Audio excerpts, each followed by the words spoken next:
یہ ہم عام لوگ دیتے ہیں جو ہم نے شجاعت کا حقیقی معنی اور حقیقی ملکہ دیکھا نہیں ہے، ہم شجاعت کے معنی کو سمجھتے نہیں ہیں، لہذا ہمیں جو ہے بہت بہادر ترین، اب شیر مثلا سب سے زیادہ قوی، طاقتور، نڈر، بے باک، یہ اس میں ساری خصوصیات ہیں. در عین حال اس کی 4 ٹانگیں بھی ہیں، اس کا دم بھی ہے، اس کے کان بھی ہیں، اس کی کھال بھی ہے، اس کے منہ سے بو بھی آتی ہے، مثلا وہ چنگاڑتا بھی ہے. یہ ساری صفات ہیں شیر کے اندر، 1000 صفات ہیں شیر کے اندر. ان 1000 صفات میں سے آپ نے صرف ایک صفت اٹھائی، کون سی؟ اس کی شجاعت، نہ درندگی بلکہ شجاعت. اور چونکہ وہ بہت زیادہ عیاں ہے، سب کو معلوم ہے، تشبیہ بھی اس چیز کی دینی چاہیے جو سب کو معلوم ہو. میں نے جب کہا یہ عالم سمندر ہے تو اس وجہ سے کہ سمندر کی عظمت و وسعت آپ سب کو معلوم ہے، ورنہ اگر میں کہوں کہ یہ عالم دین جو ہے یہ مریخ ہے، تو آپ کہیں گے یہ مریخ کیا ہوتا ہے، پتہ نہیں یہ کیا تشبیہ دے رہا ہے، اس کو کس کے ساتھ تشبیہ دے رہا ہے، اس کو کوئی معلوم چیز کے ساتھ تشبیہ ہوتی ہے نا. لہٰذا جو لوگوں کو جو معلوم ہے شیر کے اندر جو برجستہ صفت، موٹی صفت، نمایاں صفت شیر کی ہے وہ شجاعت ہے. باقی صفات اس تشبیہ میں کوئی داخل نہیں رکھتی، نہ صرف داخل نہیں رکھتی بلکہ حتماً ان کو الگ کریں، ان کو چشم پوشی کریں تشبیہ دیتے ہوئے. ورنہ جس نے اسد اللہ کہتے ہوئے پورے شیر کی ساری صفات کو نظر میں رکھا، اس نے علی علیہ السلام کی توہین کی ہے، اس نے گستاخی کی ہے، اس نے جسارت کی ہے.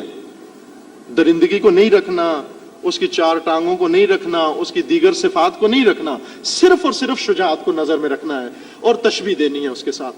اگر شیر کی درندگی آپ کے مد نظر ہے تو پھر حرام ہے، اسد اللہ کہنا حرام ہے، چونکہ علی معاذ اللہ درندہ نہیں تھے، چیرتے پھاڑتے نہیں تھے علی علیہ السلام.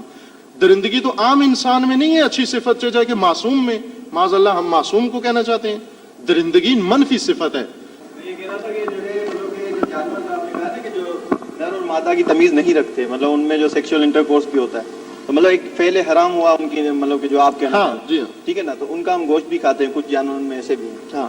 محرم و نامحرم یہ وہاں ہوتا ہے جہاں پر کوئی شریعت ہوتی ہے، کوئی نظام ہوتا ہے، کوئی شعور ہوتا ہے، کوئی عقل ہوتی ہے. محرم اور نامحرم کا جو تصور ہے، میاں بیوی کا جو تصور ہے، زوج و زوجہ کا جو تصور ہے، نکاح کا جو تصور ہے، یہ صرف انسان کے اندر ہے. انسان چونکہ عاقل ہے، چونکہ بالغ ہے، چونکہ باشعور ہے، چونکہ انسان کو خدا نے وہ تمام چیزیں ممتاز جو کرتی ہیں دوسری مخلوقات سے وہ دی ہیں، اختیاری ہدایت ہے انسان کی، اس وجہ سے اس میں محرم و نامحرم کا تصور ہے، اس میں حرام و حلال کا تصور ہے. جانور کے لیے نہ کوئی چیز حرام ہے نہ کوئی حلال ہے، نہ یہ کہ ایک چیز حلال ہے جانور کے لیے، ایک حرام ہے جانور کے لیے، وہ سب کچھ حلال ہے اس کے لیے. اصل حلال بھی نہیں ہے، تقویناً اس کی خوراک ہے، وہ حلال سمجھ کے نہیں کھاتا، خوراک سمجھ کے کھاتا ہے. حلیت و حرمت و وجوب و استحباب و کراہت یہ جانوروں کے لیے نہیں ہے، یہ انسانوں کے لیے ہے. لہٰذا ایک جانور وہ نر ہو، اس کے لیے وہ مادہ، وہ ساتھ پیدا ہونے والی مادہ ہو، جس مادہ سے وہ پیدا ہوا ہے، یا ہمسائے کے گھر میں جو مادہ پیدا ہوئی ہے، وہ سب اس کے لیے مادہ ہیں. اس کو کوئی تمیز نہیں ہے، کوئی شعور نہیں ہے، نہ یہ کہ بے وقوف ہے، نہ خدا نے یہ اس کے وجود میں رکھا نہیں ہے یہ شعور تمیز. اس کے لیے سب مادہ ہیں، وہ نر ہے، وہ مادہ ہیں. لہٰذا یہ عمل اگر وہ کرتے ہیں تو یوں نہیں کہ انہوں نے غلط عمل کیا ہے اور ان سے اب جو مثلا اولاد ہوگی وہ خدا نہ خواستہ مثلا انسان اس کو کھائے یا نہ کھائے، نہ، آپ کے لیے کہ وہ نر و مادہ ہیں، بغیر نکاح کے پیدا ہوتے ہیں، اور آپ کے لیے بھی گوارا ہے بسم اللہ پڑھ کے جیسے بھی ہے اس کو کھا لیں آپ، خواہ وہ نر و مادہ کیسے بھی ہوں، آپ کے وجود پر کوئی اثر نہیں پڑتا، چونکہ ان کو خدا نے طیب قرار دیا ہے. یہ جیسے بھی پیدا ہوتے ہیں طیب ہے، یہ نر و مادہ جس سے بھی پیدا ہوں طیب ہیں. ایک صورت ہو جاتی ہے کہ جب انسان ان کے ساتھ مثلا درندگی کرے، اس صورت میں پھر آپ نہیں کھا سکتے اس کو. درخت، آپ کھجور کا درخت دیکھیں، کھجور کے درخت کا طریقہ بالکل اسی طرح نر و مادہ کا طریقہ ہوتا ہے. نر ہوتا ہے اور مادہ، وہ نر کا برادہ اٹھا کر مادہ کے اوپر چھڑکتے ہیں، وہ اس سے پھل لگتا ہے. آپ فرض کریں کہ اس مادہ سے کھجور نکلی، وہ کھجور پھر بڑی ہو گئی اور وہ کھجور بھی نر نکلی. اب اس نر کا آپ نے برادہ اٹھا کے اسی کھجور پر چھڑکا جس کھجور سے یہ خود پہلے اس کا وہ بیج نکلا تھا، تو آپ یہ نہ کہیں کہ یہ ولد الحرام ہے، مثلا خدا نہ خواستہ یہ ہم اس کو نہیں کرتے. یہ اور وہ جو آپ نے کہا تھا کہ پیغمبر اکرم نے بلی پالی ہوئی تھی، نہ، وہ شاید اشتباہ ہو گیا ابو ہریرہ کے ساتھ کہ انہوں نے بلی پالی ہوئی تھی. بلی نجس ہے، بلی جس اس میں برتن میں کھائے وہ نجس ہے، بلی مسجد میں نہیں آ سکتی، اگر بلی کا ایک بال بھی آپ کے لباس کے ساتھ لگ گیا آپ اس لباس میں نماز نہیں پڑھ سکتے. یہ متفقہ فتویٰ ہے علماء کا. امامت کی حقیقت مجھ سے حق تجھے میری طرح صاحب اسرار کرے.